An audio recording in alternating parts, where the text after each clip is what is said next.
Hello, it's good to have a chance to talk with you again.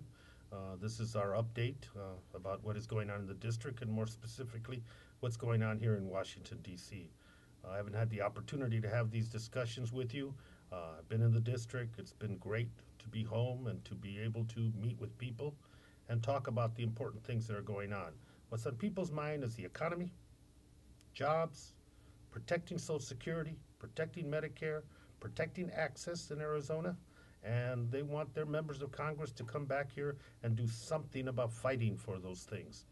The reason that this is so imperative and important, as I'm speaking to you, the negotiations between the Republican leadership in Congress and the administration continue about how to raise that debt ceiling. The Republicans are demanding a balanced budget amendment now. They're demanding $4 trillion worth of cuts. They're demanding that Social Security, Medicare, and Medicaid be part of any equation in terms of cuts and reductions. The president has signaled today that he might be willing to discuss those three areas. That is a huge concern for many of us in Congress.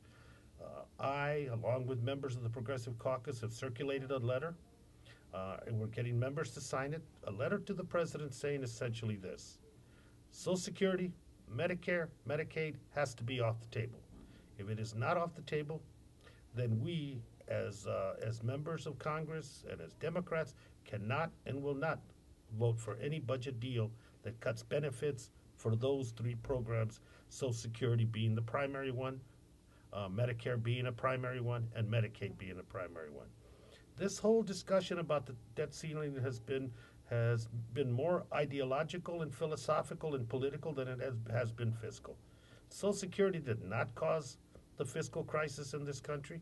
It is not. The Republicans created this default crisis. And now that we're in this, they want the same people that have been paying, the middle class, the vulnerable populations in our country, to continue to pay. They have refused to put the taxes for the rich on the table. They've refused to put military spending and these wars that are costing us billions upon billions of dollars every month. They have refused to put the subsidies and tax breaks that we give corporations.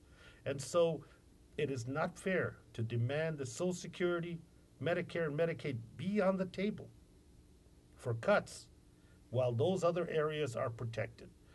It is skewed, it is out of balance, and that letter is to the president to tell him very clearly, as members of your party, as members of Congress who have been elected, like from our districts, we are bringing their opinion to you. And if you bring us a deal that involves cuts to benefits in Social Security, Medicare, or Medicaid, we will not vote for it. Uh, we've had to take this position because the insistence of the Republican majority has been to take more and more from working families in the middle class, and at some point, you have to push back. And this is our effort to push back, and it's also asking the president for him to push back and to take those items off the table and put everything else on the table that has to be on the table in order for us to move forward.